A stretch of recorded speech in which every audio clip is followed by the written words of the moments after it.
All right, thank you everyone for joining us for another of the Spotsylvania 300th lecture series. I'm here with John Hennessy, and I'll introduce him now. John Hennessy started his career in history at Manassas National Battlefield back in the 1980s. He is in now year 33 of his National Park Service career, a career that has included stints as an exhibit planner and writer with the MPS and as a historic preservation professional with the state of New York. He presently serves as chief historian at Fredericksburg and Spotsylvania National Military Park, where he has worked since 1995. He has done extensive work on the impact of the Civil War on local civilians, both enslaved and free. Thank you for joining me this evening, and I'll let you take it away. Thank you, Michelle. Good evening, everybody. It's good to be with you on this 300th anniversary. It certainly has been disrupted, but we'll do the best we can with the technology we have and the moment that we have. When you think about Spotsylvania's history, 300 years is a long time, but there is a kind of an event that bifurcates its history into two great epics, one before the war and one after the war. And there are a few communities in America that have an event like that. New Orleans does with Katrina, for example. San Francisco does with the 1906 earthquake. Spotsylvania certainly does with the American Civil War. And its varied impacts on this community, both negative, which are obvious, positive, which are enduring. And so what I'd like to do tonight is to spend some time just talking about the experience of the people who lived here and what their experiences can tell us about this great American epic that transforms so much in our nation. And in that way, Spotsylvania really is a great case study in how the Civil War affected communities in the South and, in fact, all across the nation. Tonight, I'm going to use a lot of source material from various diaries and letters and things of that sort, and share some of these things with you as we go along. If you have questions, I will field those at the end. But I'll go ahead and get started with the diary entry. Written on the 28th of November, 1862, so about a year and a half after the war has begun. A woman named Matilda Hamilton, who lived on Mine Road down near Benchmark Road, wrote in her diary, when I first began my journal some 14 years ago, I had generally only to say I got up and went to bed. Now I can scarcely write down all the incidents that occur.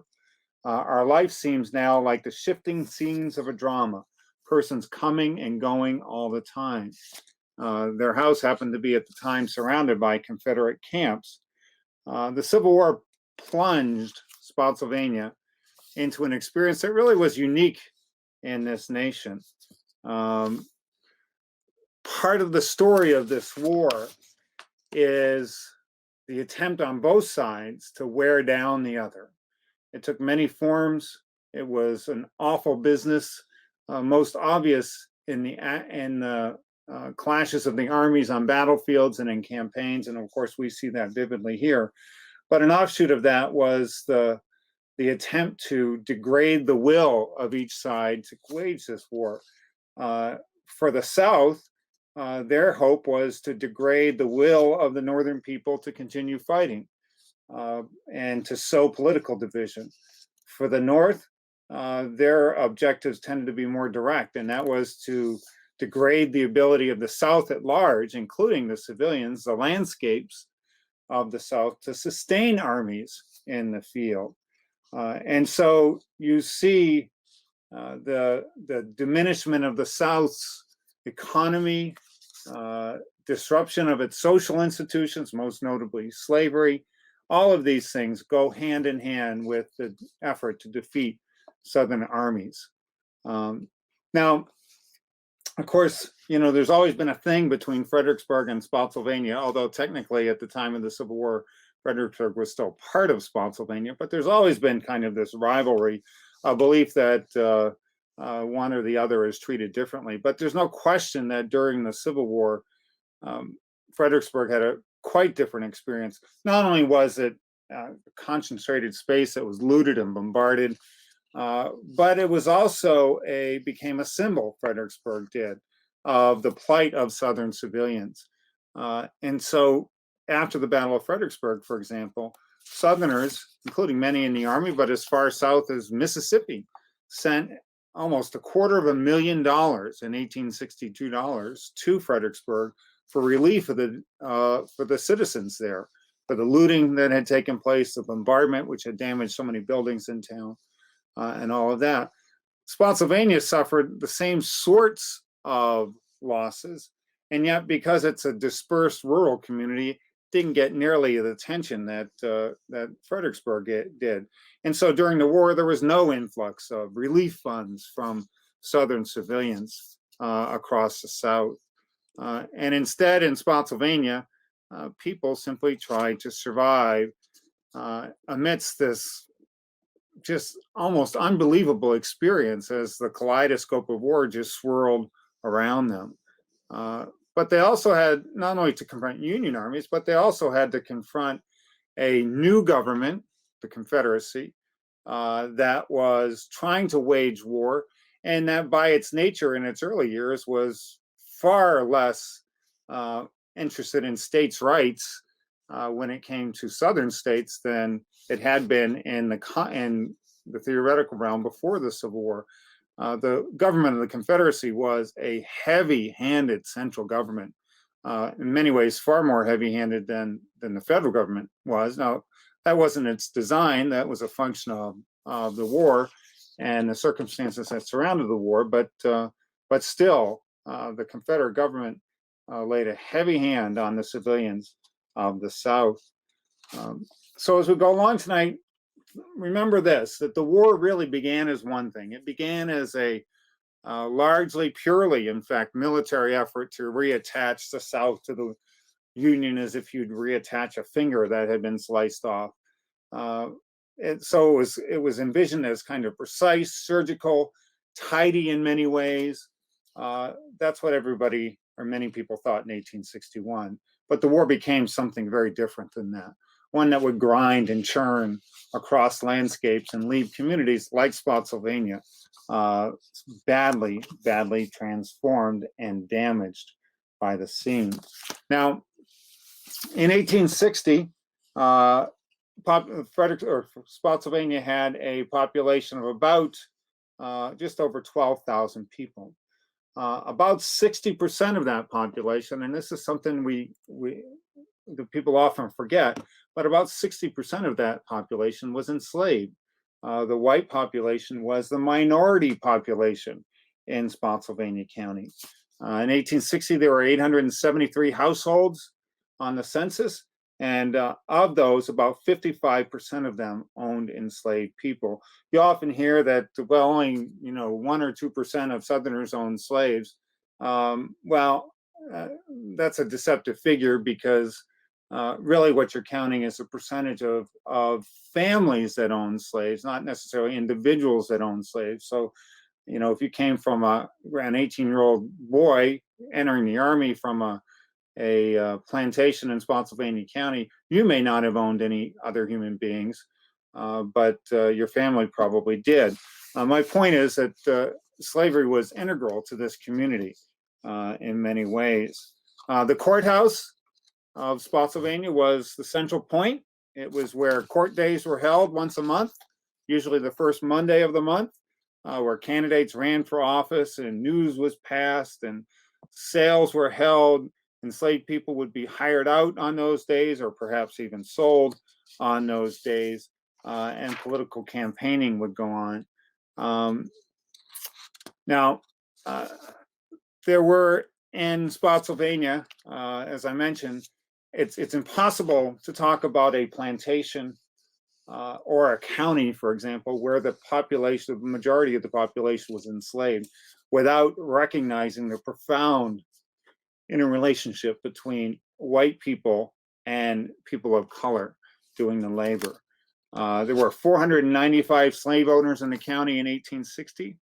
As I said, more than 50% of the households. Now, 300 of those 495 owned fewer than 10 enslaved people. Only 87 owned 20 or more. The largest slave owner in 1860, Thomas Pratt of Smithfield, where the country club is today, off of Route 2, owned 119.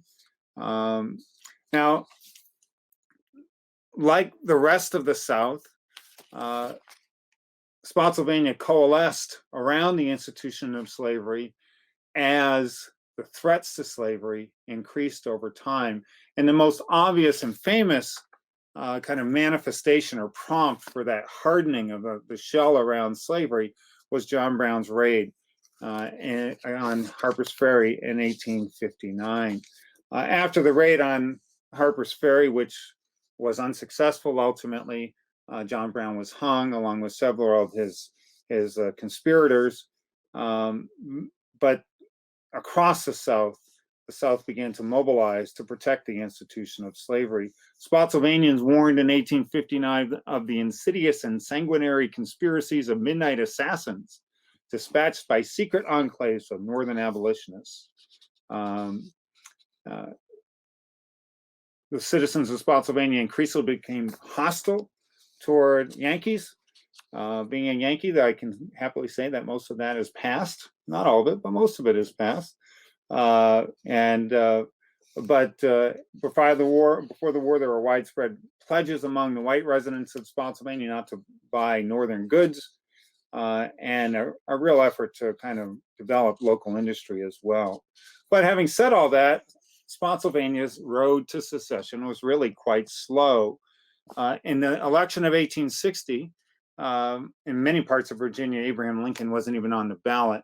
But in Spotsylvania, about 63% of the voters, which were all men and all white men, of course, about 63% of them voted for candidates who favored the retention of the Union. So there was not a majority sentiment for secession prior to Lincoln's election. But with Lincoln's election, there was a foreboding. There was a wide-scale belief, even though Lincoln had said repeatedly that he felt that he did not have any power and that the Constitution did not grant him the power to disturb slavery where it presently existed. Southerners saw in the tea leaves a foreboding sign. One woman who lived at Bel Air in southern Spotsylvania County wrote in January of 1861, before Lincoln was inaugurated, "I feel already as if I want my family around me, but that I know that can't be. I boil over with indignation and trouble too at the arrival of every newspaper announcing a new shade of darkness on the cloud that overhangs us. Yesterday was the day recommended by President Buchanan as a day of national fasting and prayer. I cannot take Buchanan's advice and pray for union." Now, Lincoln's various speeches during his journey to Washington, D.C. in February of 1861 did nothing to reassure Virginians and Spotsylvanians that this was going to go well. There was a belief that Lincoln's ultimate intent was to destroy slavery where it existed, and also to pay no heed or give no respect to Southern claims to federal facilities in harbors, for example, like Fort Sumter, like Fort Pulaski. Lincoln made no promises in his speeches, in his inauguration address, that those seizures would ever be tolerated. And Virginians, of course, rather quickly coalesced behind their identity. Virginians inevitably saw themselves as Southerners. And when they saw a threat to the South and its institutions, ultimately, Spotsylvanians opted to go with the South. The union of the South is the safety of the South, was one resolution passed at Spotsylvania Courthouse in 1861. The interest, honor, and sympathies of Virginia demand that she should unite with the Southern states. And so the war would come. About 17% of the population of Spotsylvania County would enlist in the Confederate Army. And I ask you to think about how amazing it is that the people of this region, of the South at large, were able to kind of shift their identities from being Americans, which they had been their entire lives, to within a matter of months seeing themselves as Confederates, as something very different, of seeing comfort in the United States flag and suddenly reviling the United States flag. And so Spotsylvania went to war. Now, at first, the people of Spotsylvania saw their role in this war much as any other community in the South. They would send men to fight. They would support those men as best they could. The women would mobilize behind them and attempt to provide whatever comfort or care that they could. And the court, the local court, which was the equivalent of the Board of Supervisors, if you will. So when I say the court in this instance, I really mean what you would consider today the Board of Supervisors. The court authorized on June 3rd, 1861, $20,000 worth of bonds to raise money to aid in the public defense and to furnish soldiers with the equipment that they might need. So there was a tremendous outburst of enthusiasm in those early months, which of course was heightened by the Confederate victory at Manassas, about 40 miles north of us here.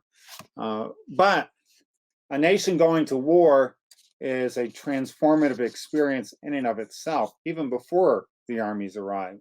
We saw that in World War II in this country and in World War I. And Spotsylvanians saw that long before the armies arrived here. At one of their early meetings that summer of 1861, the court found it necessary to impose a new property tax amounting to 1/4 of the state property tax, and that was to pay the interest on the bonds that they had just taken out. So, Spotsylvanians, of course, have a rather famous aversion to taxes, as do a lot of people, including a lot of us. But this was a hard one to take for sure. And there would be many, many other levies and queries and impressments to come. In September of 1861, they made a request to all the families in the region to see what they can contribute to the war effort for socks and blankets and shoes and pants and jackets. And they ordered the citizens to deliver those goods to the courthouse here in this view on court day on November 1861. One of the problems that the county constantly dealt with, and it was a serious one, was a shortage of salt. Of course, salt was imperative to preservation of food at the time, and also, once you get hooked on salt, it's hard not to eat or to eat things without it for sure. And I think most 19th century Americans were pretty well hooked on salt. And but there were tremendous shortages in the Confederacy, and so there was a constant effort. And in fact, the county issued bonds in order to buy salt late in 1861. Now, war, as it would famously become, did not arrive in Spotsylvania immediately. It would take almost a year. In fact, a year and about 6 days after the firing on Fort Sumter for the Union armies to arrive. And they didn't arrive in Spotsylvania immediately. They came to the heights opposite Fredericksburg at Stafford, opposite the Chatham Bridge, opposite the Falmouth Bridge. And the Falmouth Bridge, of course, at that time dumped into what was known as Spotsylvania County. But it was not long before Union soldiers began to sprawl out across the landscape. The Confederates had yielded this area, and for 4 months in the spring and summer of 1862, the Union troops would move about Spotsylvania, not with total freedom, but rather freely. Midsummer, they found their ways to the courthouse and Zion Methodist Church, which many of you probably pass on a regular basis. Imagine, if you will, you're a member of this congregation, and you walk into church one day to see this. One Union soldier wrote, "The church is a perfect bedlam. It is filled with soldiers, some scuffling, some whistling, some playing cards, and the little plain table in front of the pulpit. While one independent gentleman is in his shirt sleeves, occupies the minister's chair in the pulpit and is engaged in the occupation of combing his hair, and occasionally stops to admire his handiwork through the medium of a little pocket looking glass. Up the road from Spotsylvania Courthouse was Sunnyside, which still stands at the corner of Levels Road and Route 208. And this was the home of Eliza French. And her granddaughter wrote a little article in which she remembered the arrival of the Union troops in 1862. One morning, a raiding party of United States cavalry came to Sunnyside. Grandmother French told them how dependent she and her colored people were upon the corn for food and begged them to leave her home, or to leave her some. But they took every grain and swept the corn house. Then going into the stable, they bridled and led out her mules. When they persisted, she seized one of the mules by the bridle and she said, "May the curse of the orphans and widows' God rest upon you." So this sense of resentment and anger that has endured for a long time in this community has its roots in these sorts of interactions between Union soldiers and the local residents here.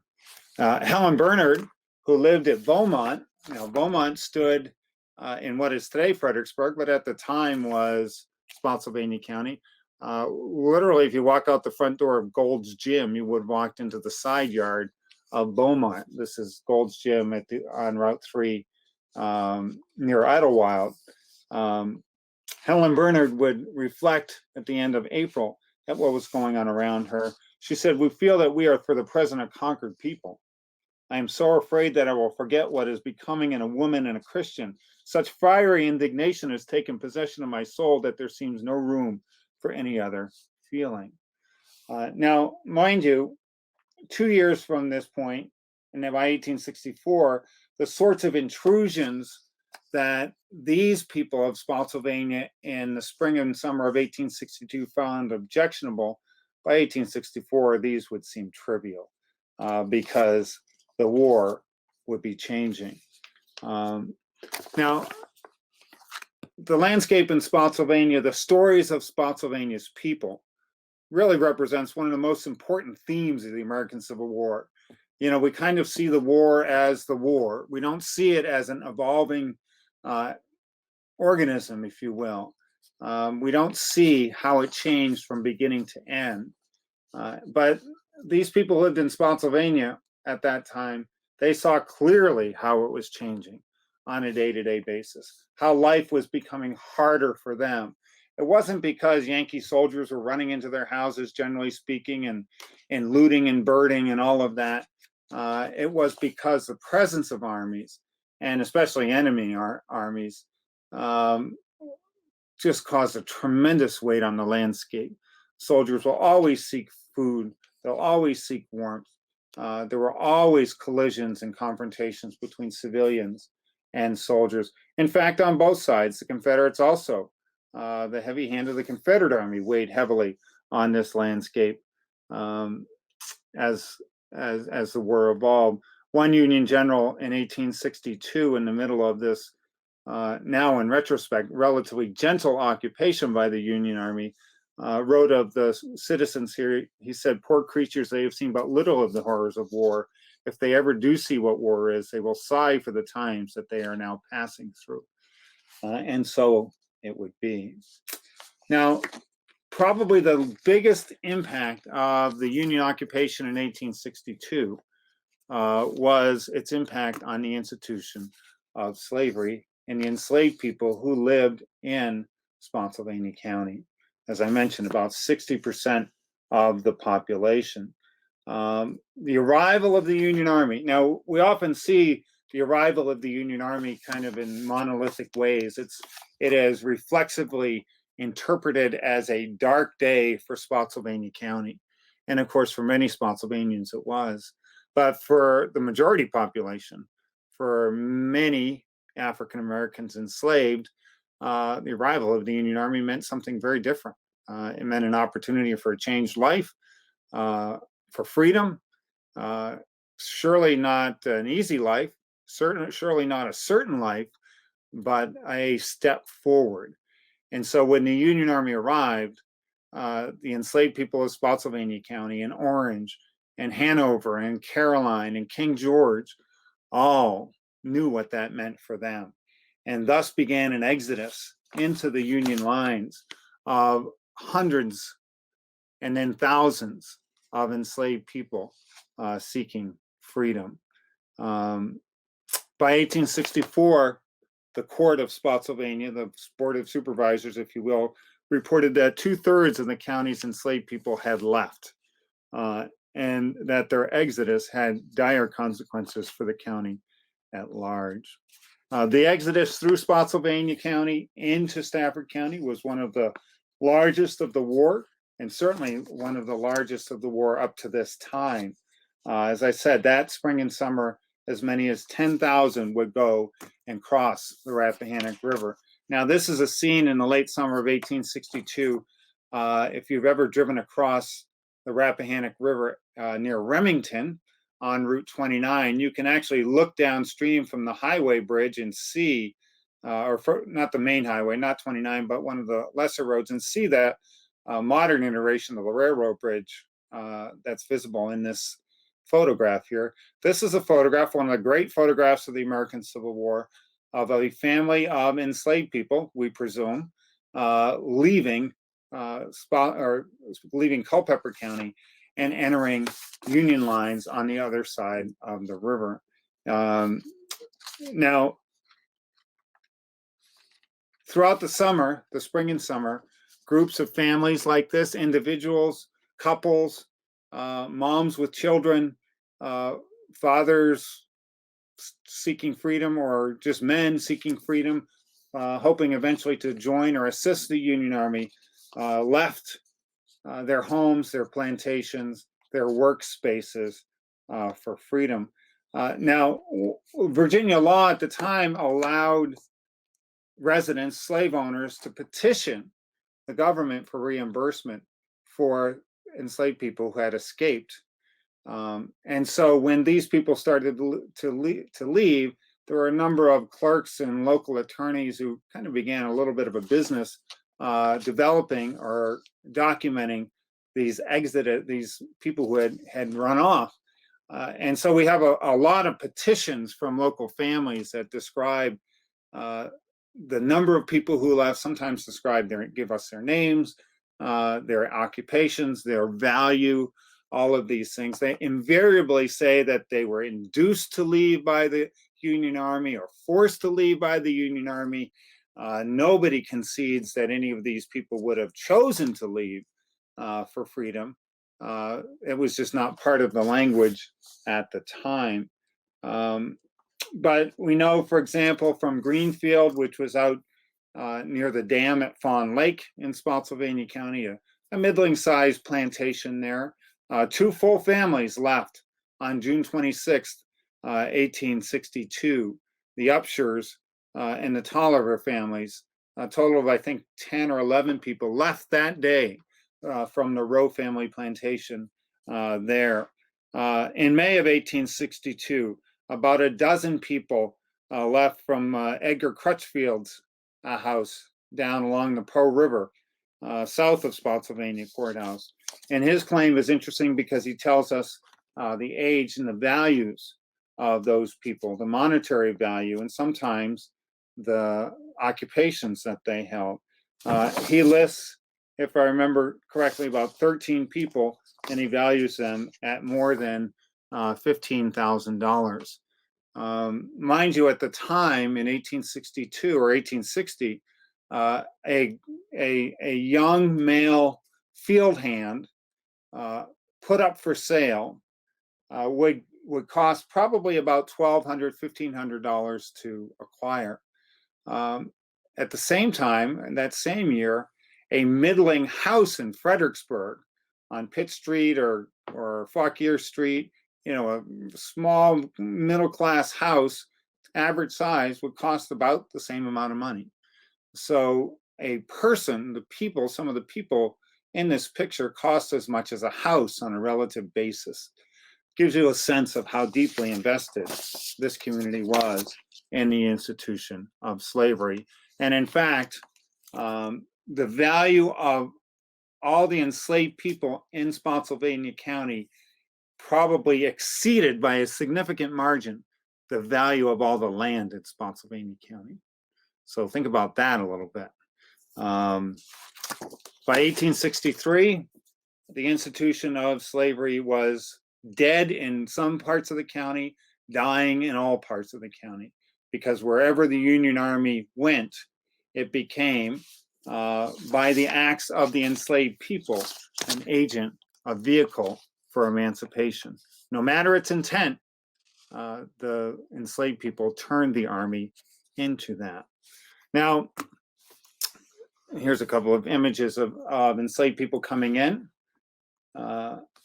Now, most famous, of course, in Spotsylvania is the impact of the war on white residents here.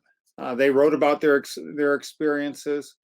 This is one of my favorite pictures of the Hawkins sisters, who lived out on what is today Route 3. Any of you who remember Debbie Ayler of Spotsylvania County just left the position in the tourism office.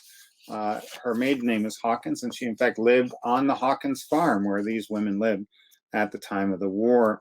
When the Union Army came back again in the fall and winter of 1862, most of the residents recognized that their arrival would provoke a battle, and as it did at the Battle of Fredericksburg. And that would commence 18 months of almost continuous campaigning and occupation of this region by the armies. But the arrival of the Union Army in December of 1862 commenced the phenomenon that would never be forgotten in this community, and that is the phenomenon of refugees.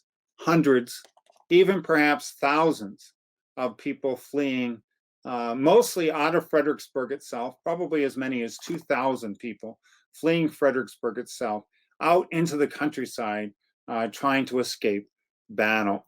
One Confederate soldier wrote in December of 62, "The country for miles around is filled with refugees. Every house is crowded and hundreds are living in churches and barns and in tents. I passed one camp in which there must have been 40 or 50 families." So when you drive out Route 3, the old orange plank road, or the orange turnpike, or out down Route 2, the Tidewater Trail, Bowling Green Road, or out Lafayette Boulevard, the old Telegraph Road, all of these were routes that the refugees took leaving Fredericksburg. Wagons loaded with furniture pass our camp constantly, one Confederate wrote. The women and children have been removed to the country. Where they find shelter from the wind and the rain, I cannot tell. But as far as I can learn, every farmhouse is filled to repletion.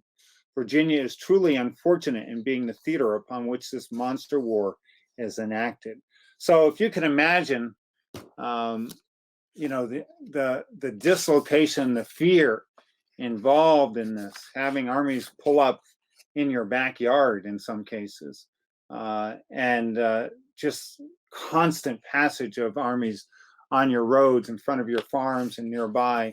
It was terrifying, absolutely terrifying, traumatic, oftentimes, experience. And it led to scenes like that around Salem Church, this little enclave that the Park Service owns on Route 3 out at Salem Church Road. Snow was falling, wrote one man, and one of the most dismal scenes of the war was presented to us. The road was quite filled with wagons and carts and people on foot. This is what is today Route 3. Old Salem Church was crowded, and around it shelters of quilts and blankets had been erected, under which the banished women and children crouched in the bitter cold. And of course, this phenomenon of refugees became very well publicized, became famous, and became a major source of resentment toward the Union Army. In many cases, these people's status as refugees was long-term, months, in some cases for wealthier residents, even years. Some of them would relocate altogether to more distant parts of the Confederacy where the war could not reach them. We don't know how many people from Spotsylvania County left. We have a good estimate of how many people from Fredericksburg left. But Spotsylvania was a little bit of an easier environment, is because there were places to go. There was more space to move, unlike in Fredericksburg. but certainly there were hundreds and hundreds of people who refugeed out of Spotsylvania, and probably thousands who refugeed into Spotsylvania. So the Confederate presence here is worth noting as well. The presence of an army is an oppressive thing, a destructive thing. Armies need water, they need food, they need wood.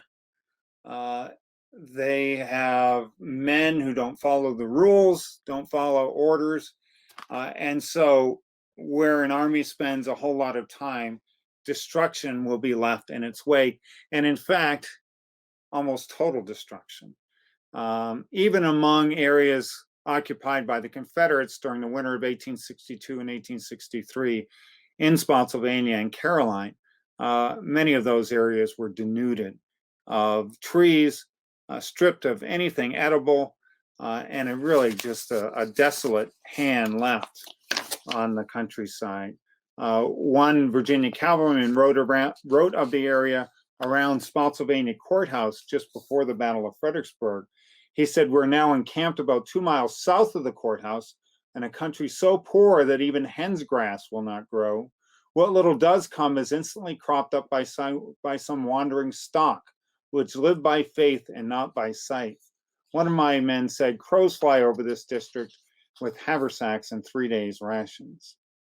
Another burden on the community were the constant requests or demands and pressments cast down upon all Virginia counties by the government in Richmond. Of course, the plight of Spotsylvania was just becoming known, and their ability to respond was not fully understood or not respond. And so the court would spend a good deal of time in 1862 and 1863 trying to mitigate or get out of many of these requisitions from Richmond. They included the requisition of enslaved people to work on fortifications or in industry. Finally, the county court sent a representative to Richmond, to the governor, to plead the case. The government in Richmond never relented on the requisitions upon Spotsylvania County, the demand for impressment of enslaved people. And finally, in February of 1863, the court simply said, "It's impossible. We can't do it." And there's unlikely any area that remained within the control of the Confederacy that certainly by 1863 was as devastated or consumed or would be as consumed as Spotsylvania would be. Of course, the worst part of it all was the battles. Now, ironically, I would suggest to you that the battles were far less destructive to the landscape than the long-term presence of the armies here. Stafford was devastated by the presence of the Union Army. Spotsylvania was severely damaged by the presence of the Confederate Army. But the battles would come to define Spotsylvania's experience during the Civil War. Most Spotsylvanians experienced the battles at something of a distance. They could hear it. A young man named Bradford Ripley Eldon Scott, who lived in southern Spotsylvania County, he wrote of the May 1864 fighting at Spotsylvania as he could hear it from his house.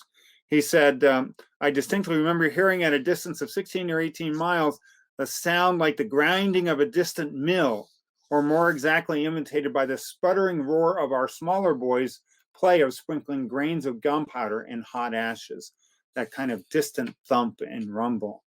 The most dramatic impact of a battle on a family is at Chancellorsville, the house that stood on the corner of Ely's Ford Road and Route 3. Today, its foundation is outlined by the Park Service on the ground. But the Chancellor family have been very prominent. They own several houses and properties around Chancellorsville, which my theory is probably why the area was known as Chancellorsville, because there were several Chancellor properties there. But their existence would be disrupted severely. Soon the armies would arrive. There's a rather kind of primitive painting of the house during the Battle of Fredericksburg, surrounded by Union troops. That's presumably Ely's Ford Road coming up toward your eyes there, and Route 3 passing right in front of it. And then later on, of course, the armies would sprawl over the landscape. And by the end of the battle, on May 3rd, late morning on May 3rd, the house would catch on fire and would burn to the ground. And this is a post-war view of the very large, very expansive Chancellor House. The house would be rebuilt. Many people after the war never recognized that it was rebuilt and assumed that it was the original. But that house too would suffer a fiery fate and would burn in the 1920s. Other houses would suffer invasion by Union troops. Young woman named Sally Todd, you have all heard of Todd's Tavern perhaps. The Todd House stood behind or a little bit farther down the road from the Todd's Tavern site today. She would write in 1864 of the Yankees. She said they were the meanest devils on earth. They killed all of our hogs, even the little pigs, and the cow as it was too poor to eat. But they said they were secesh cows. They killed every hen and took all of our food, broke every lock on the place. Our corn, oat, and wheat fields are nothing more than the main road, than the main road, that is to say, just churned with mud. Pulled all the palings from around the yard and garden and played destruction generally. If any of you have built a fence yourself, you recognize what kind of work is involved or goes down the tubes when someone pulls down your fence and walks away with it. A tremendous loss. Fence rails, of course, were easily used for firewood and were often absconded by Union troops. This kind of devastation triggered, of course, outrage and steeled determination. Sally Todd would write, "But if we can only whip them and gain our independence, I am willing to give up everything." Now, that was probably not an ideological statement on her part. It was a statement bred and fed by resentment born of the impact of the war. One of the things that's interesting to me about her letter, though, is that she had in 1864, at the time of the Battle of Spotsylvania, they had hogs and pigs, and they had food, a large amount of food. So the desolation wasn't wholesale. There were pockets, depending on where the armies had gone. And that part of Spotsylvania had largely been untouched by the war until the 1864 campaign. Down the road from Sally Todd's house, it was the Dobbins House at Oakley. And here's a photograph of the Dobbins family, Leroy, the father. The children aren't identified, but there is an image of Maria, who wrote the letter that I'm about to write. And I believe that she's probably standing second from right as you're looking at that photograph. That's probably Maria Dobbins. And again, she confronts the Yankees when they arrive. Before we could get the horses off, the Yankees came dashing up to the house. Papa fortunately made his escape to the woods. They came, they searched the meat house, took all we had, and asked for flour. They broke open the house and searched it from top to bottom at least 50 times, broken open every door but the parlor, took every grain of corn, and left us without one dust of flour. Nearly all our meat, every fowl we had, destruction generally. There is nothing before us now but starvation, but I trust God will protect us.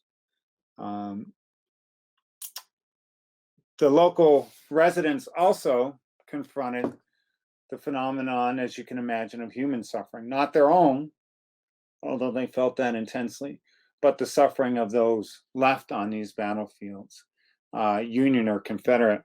And Sally Todd, I just read from Sally Todd's note, she wrote a letter that made it clear that for her, at least, even the deepest resentment couldn't overawe her sense of humanity.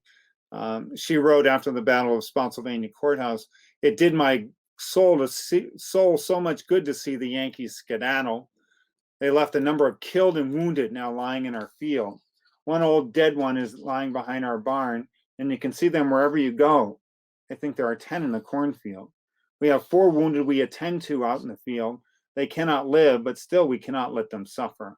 We wash their faces and carry them water and something to eat. I have said I could never do an act of kindness for a Yankee to save their lives, but I feel altogether different when I see them suffering. I never saw men so hard to die in my life. I would be glad to see them dead and over their suffering, but I believe some of them will live a week longer. On May 21st, 1864, at the end of the Battle of Spotsylvania Courthouse, the armies left Spotsylvania for the last time.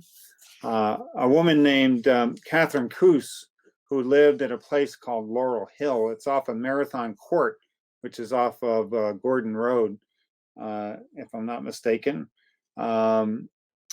She left behind a wonderful account, almost a minute-by-minute account in some cases, of her experiences. She was a Union sympathizer.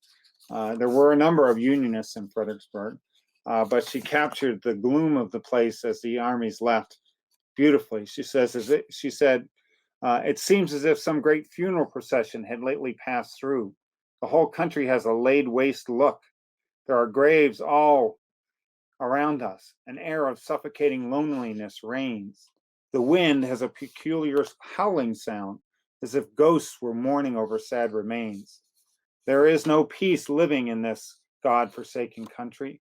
We are suffering from such lawless times as existed in the Dark Ages.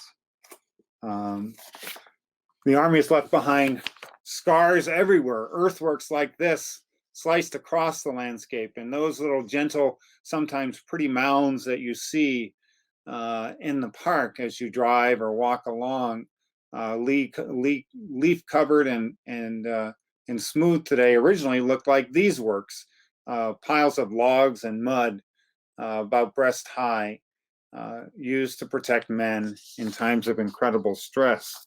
There would be, I think in the park, we have something like, I forget, almost 40 miles of earthworks preserved on our various sites in the park.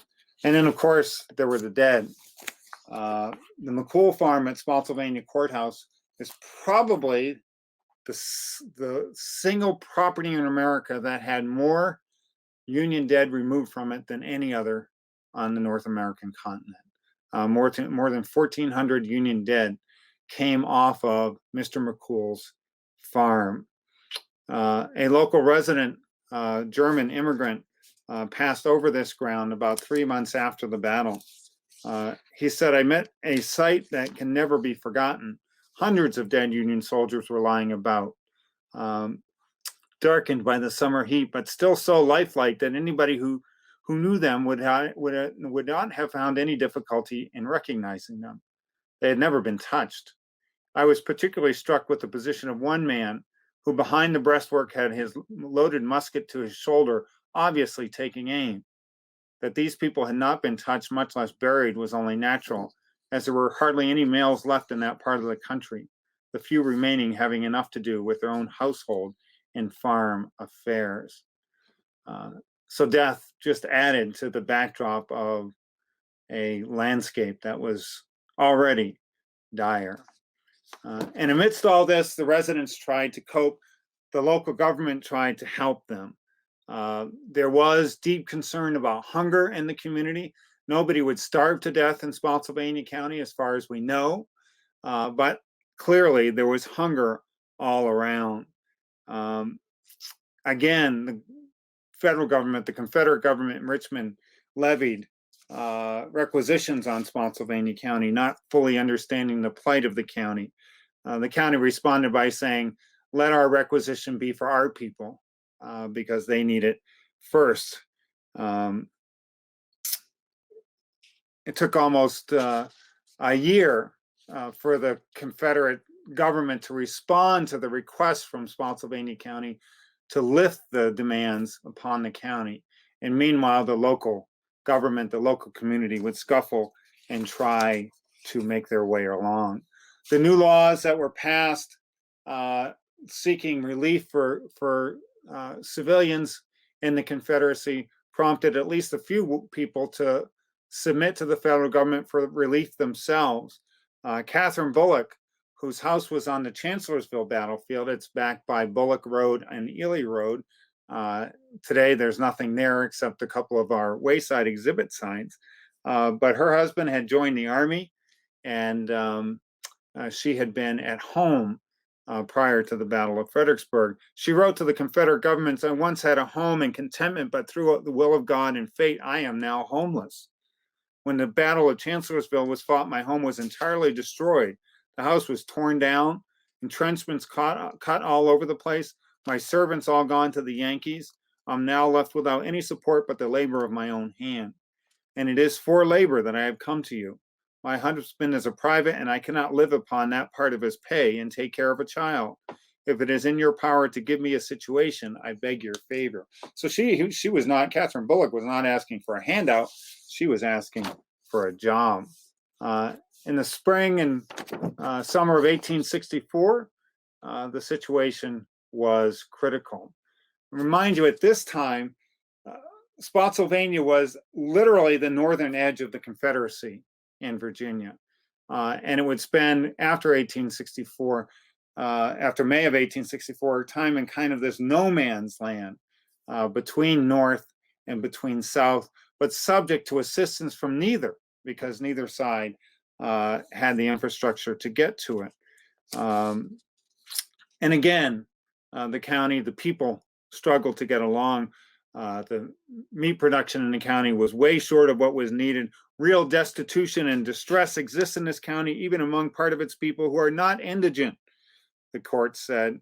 Enough food cannot be procured in either this or adjoining counties simply because the food does not exist in this region of the country.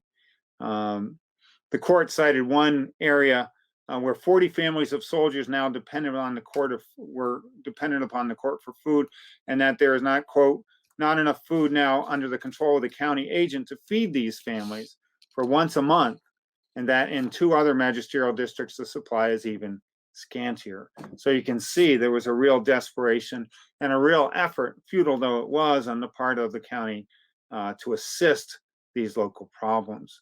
After the armies departed, a new issue emerged in Spotsylvania as it became kind of this wild no man's land. In 1864, August, the court ordered the sheriff to summon as many citizens as it could get to suppress, arrest, and break up, quote, all deserters and unlawful camps of soldiers and other persons banded together and depredating on persons and property. Also ordered that any family who had more than what they needed, that all of the material that they did not need and food would be impressed to be redistributed to local residents. As you can imagine, this situation left local residents desperate, depressed, even hopeless.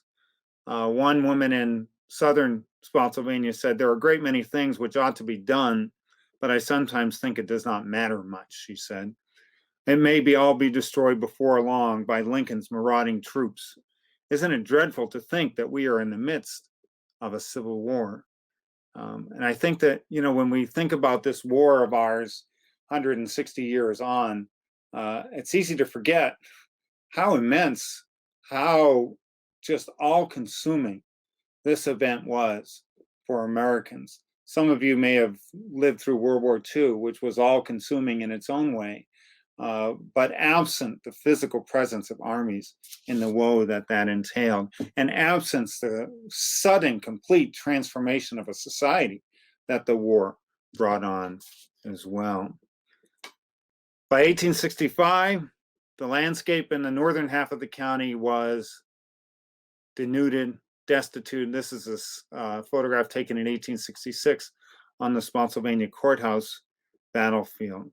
The court would explain to the Confederate government again, or the Virginia government in 1865, more than half of the lands of the county are lying unusable, uncultivated for 2 years past, no farming and no labor upon them. Great destitution exists. And then in April 11th, 1865, word arrived in this community from the Southwest. Eliza French of Sunnyside, who I mentioned a little bit earlier, She wrote in her diary, "Here are 1,000 rumors. I feel sad, sad. Our noble and good general and chief has surrendered to the enemy on the 9th. It is hard to believe." Lee, of course, she's writing about Lee's surrender to Grant at Appomattox. "My heart will surely break after all we have endured to lose our best of causes, to be in subjugation of the enemy." And when you read the accounts of that period, you really don't see it among the white women mostly, whose accounts we have from that period. You don't feel a sense of relief, or that they feel any sense of relief that you might expect after those years of suffering. You feel this sense of frustration and sadness that the end that they had sought would be unachieved, though the effort had been made. And the impact on the war on Spotsylvania is almost unbelievable. Personal wealth in the county dropped by about 72%. The value of personal property in the county between the 1860 and the 1870 census dropped 92.5%. That's all the equivalent of 401ks, savings, and all of that. Now, why the big drop? Of course, it's all rooted in the end of slavery. Those people who had been enslaved were carried on books as assets in the 1860 census, and they, of course, had transformed into citizens by 1870. The population of Spotsylvania County dropped by about 30%. Most of that due to the exodus of enslaved people. You know, there is a story which is true, a fact. Here's a true fact, and that is that Spotsylvania County would not regain its wartime population until sometime in the mid-1950s. It would not regain a population of just over 12,000 until probably 56 or 57, 1956 or 57. Now, traditionally, that statistic is kind of used as an indicator of the woe upon the population here, the implication being that the mortality among soldiers, white males fighting for the Confederacy was very high. In fact, that drop in population that occurred in the 1860s had very little to do with mortality and almost everything to do with the exodus of formerly enslaved people from the county. In fact, I think I have the numbers here. In 1870, I think there were only 12 fewer white males in the county than there had been in 1860. And so I take that 73 fewer white men. There were 59 more women in 1870, white women in 1870 than there had been in 1860. So the population drop is almost entirely attributable to the exodus of slaves. Finally, in July 18th of 1865, the appeal for Spotsylvanians went out. I mentioned the fundraising effort for Fredericksburgers in 1862 and 1863. It wasn't until July of 1865 that an appeal went out from Spotsylvania, and it was targeted to Baltimore very specifically. It appeared in Baltimore newspapers and described the condition of the county and said that more than one half of the arable lands of the county have been laid waste. If speedy help does not come from some quarter, actual starvation must fall upon many families. And Baltimore responded with contributions to Spotsylvania that were distributed by the justices. That is the court, the members of the Board of Supervisors, if you will. So the physical scars, and there were emotional scars. And both would heal in their own way. In many ways, the emotional scars would last considerably longer. Eliza French went to church at Berea Church at the courthouse, still stands, used to be the Spotsylvania County Museum. She went there in September of 1865 and wrote, "Mr. Cutler commenced a prorated meeting at Berea today, preached a splendid sermon from the last chapter of Luke, had a large congregation. I wept over the vacant seats made so by death. John Waller lived in southern Spotsylvania County, would write in 1865, he would say, "Suffice to say that we are a ruined people," he wrote in a letter. "Old Spotsylvania is laid waste, our public and private property destroyed. I've lost all my best labor teams, utensils, provisions, and all the earnings of my life. My house was sacked from the basement to the fourth floor time and again. And what was the most galling of all was my dearest son, John Mercer Waller. My second son was killed defending his native soil. The Confederacy has fallen, and the whole estate is not worth 1 cent to any of us. We have lost all with the Confederacy." And that bitterness take a long time to go away. Hannah Rawlings, who lived in Spotsylvania, would write in August of 1865 to a cousin in Pennsylvania, a northern cousin she had, "You cannot understand how we feel about this thing. The feeling here against the North is intense, though smothered. It will never pass away," she said. "Mothers will teach their young children to abhor the slayers of their fathers and brothers. They will teach it to them from their earliest infancy. Had I sons, this is the religion that I would inculcate from the time they could lisp. Fear God, love the South, and live to avenge her." And of course, that level of bitterness, even a strain of it remains even today, but it would live in the South and in this community for a very long time. Of course, the flip side of that resentment, the flip side of the damage and the harm, is the fact that more than half of the population of Spotsylvania County transformed during war from enslaved to free people. And that is a transformation unlike any that this nation, this community has ever seen. Without question, the greatest impact of the Civil War on this community was not the physical impact on the landscape, although that was significant. The greatest impact was its impact on the societal structure of Spotsylvania County and the accordance of freedom to more than half of the population.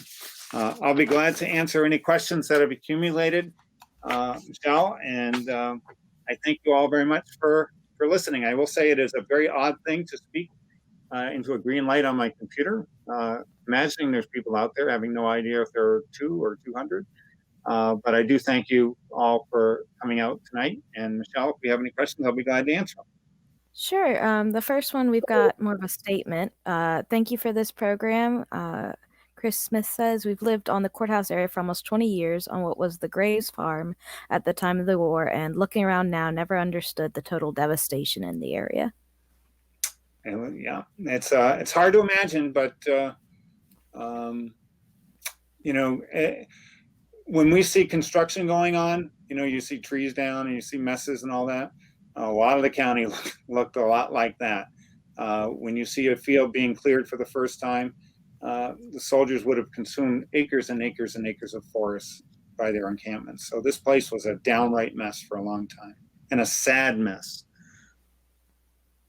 Okay, we've got another thank you for your presentation, John. Do we have any questions from the audience watching? Feel free to put it in the comments, and we'll see what we can get through.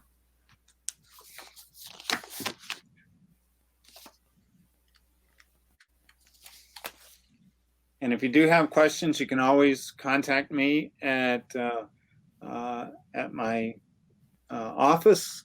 I'll give you my email if there's anyone interested. It's John, JOHN _Hennessy, HENNESSY, at NPS, National Park Service, nps.gov. And I'm happy to answer whatever questions. If you're interested in any of the quotes or the source material that I shared tonight, I'm happy to share all that as well. Easy to pass them on. A few more thank yous. It's a fantastic session. Always love your teachings, Mr. Hennessy. You always give such personal imagery and stories to the history of the area. Thank you. Spotsylvania government says thank you for an excellent presentation. Very interesting and informative. And let's see, we've got a question.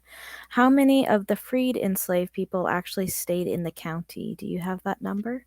So that's a really good question. So there's two statistics at work here. So the court, the Board of Supervisors, declared in 1864 that between 2/3 and 3/4, I forget what the exact number was, I can't remember, it was 2/3, but 2/3 to 3/4 of enslaved people had left the county. But we know that by 1870, the population of African Americans in Spotsylvania County had dropped only by about 30% or so. And so what that tells us is that there were some who left who actually came back. So we don't know the answer to that question. That's a really interesting, there was in all of these counties, in Culpeper County, for example, the African American population between the two censuses dropped only 15%, but we know at the height of the war that almost all enslaved people in Culpeper County were gone. So there was this reverse migration that we know nothing about, that I've never seen anything written about it. And we don't know, but there's a lot of anecdotal stories. Of course, people are attracted to the places that they know, and they often had families here. They often had connections that in 1866 or 1867 might have seemed like the best business options available to them, to come back and become a tenant farmer or do sharecropping or whatever the arrangement might have been. There were a lot of opportunities. Any of you old-time Spotsylvanians might be horrified to know this, but Spotsylvania and Fredericksburg actively recruited Northerners to come to Spotsylvania after the war to fill the gap of available manpower that was lost by the war. So the ability to work the land and the population were directly related to each other. I don't know the answer to your question, but if you ever want to get a PhD, that would be a really good question. That's an excellent PhD level research project to go into. It'd be hard to answer it, but somewhere out there is the answer, and it's something that no one has looked at in this region, but a very interesting question. Great. Okay, so we've got another. Terry Doherty says, fantastic presentation. And then Barb asks, how did the Spotsy court decide who got what? Size of family, tax base? I'm guessing for the kind of relief funds, if you will. Yeah, so I don't know, and Terry's on here. I guess he can't answer, but he may know how that 1865 dispersal of relief funds from Baltimore was distributed. I don't know the answer to that, but the county kept a list of indigent families throughout much of the war, and provided direct support. There's one statistic from the court, I think in 1864 or early 1865, that as many as 40% of the families in the county were receiving some support from the county. That would have been foodstuffs or, just kind of a minimal level of support.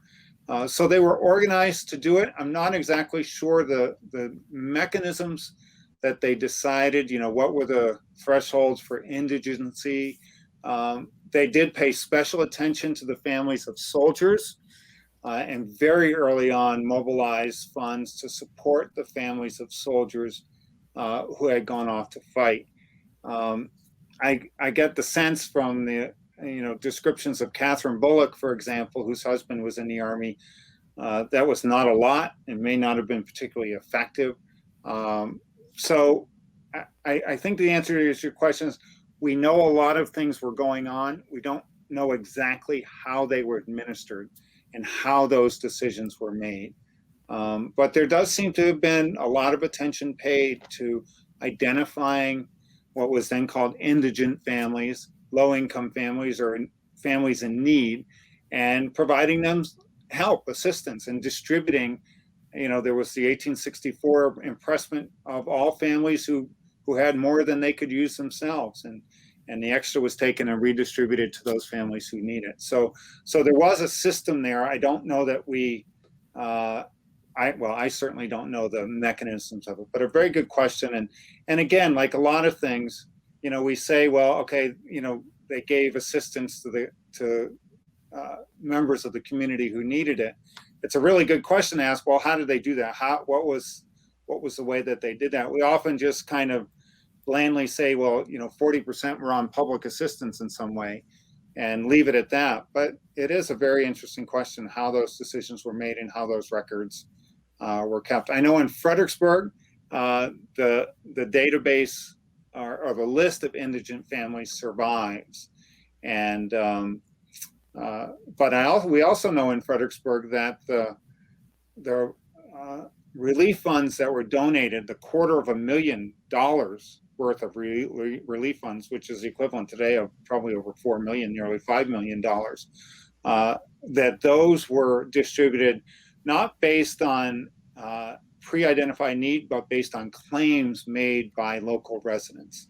And most of those funds went to pretty well-to-do residents who had a lot to lose, and did lose a lot in the looting and the bombardment. So I have never seen any indication that the relief funds in Fredericksburg were ever given to indigent families. That was kind of a different process, a different priority system in Fredericksburg. So that's kind of a long way of answering. I don't know the details of it, but send me an email, and I'll send an email to Terry Doherty, who may know some of the answers to these questions. This is the director of the Spotsylvania Museum. Thanks. For folks, we still have a bit of time before we have to wrap up. So if you have any other questions, feel free to put them in the chat. If there's some other topic, local related topic, I'm glad to answer those too. Excellent.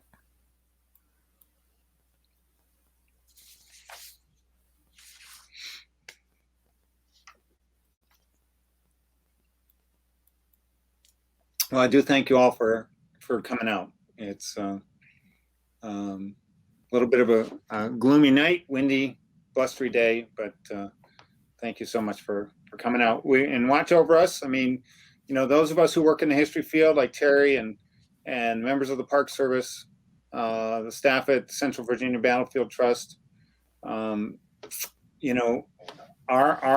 our profession, our collaborative professions, not just with each other, but with the community.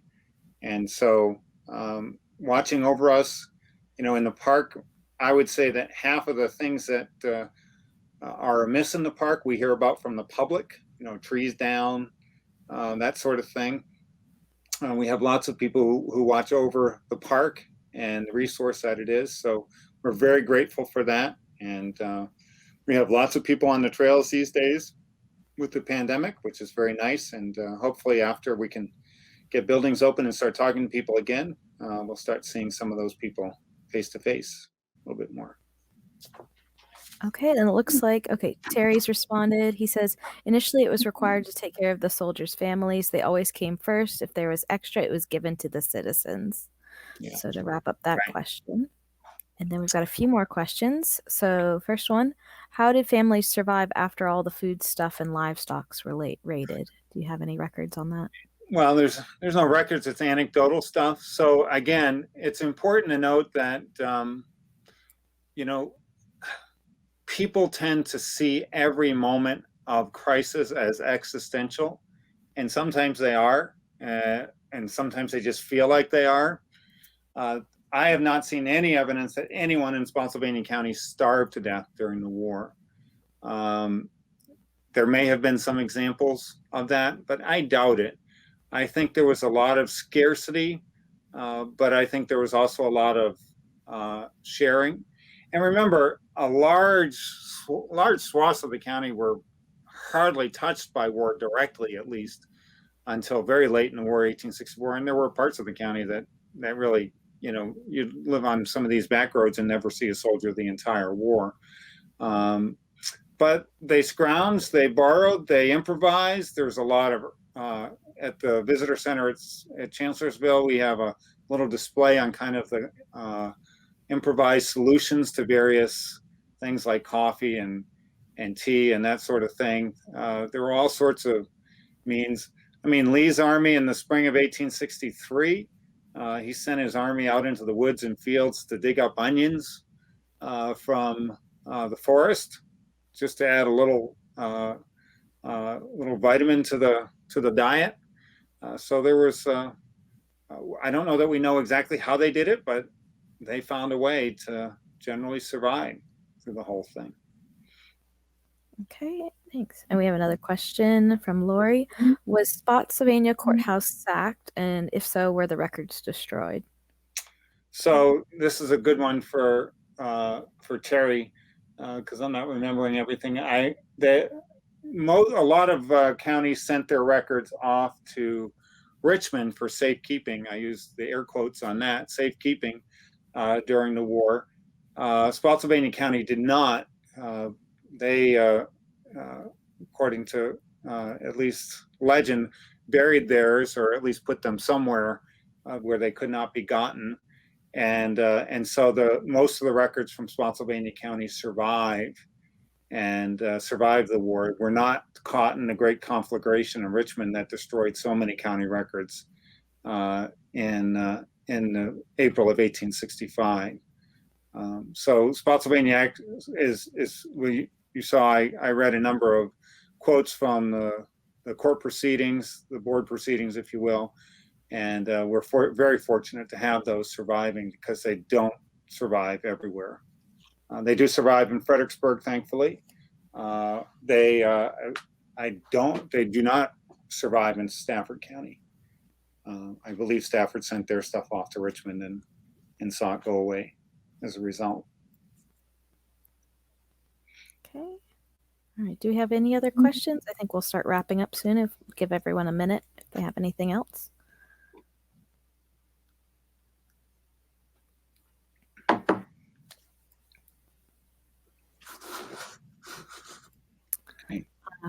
Kind of in the gap, if anyone's thinking of a question, I'll just let you know about May's presentation. So we hope you'll tune in for that as well.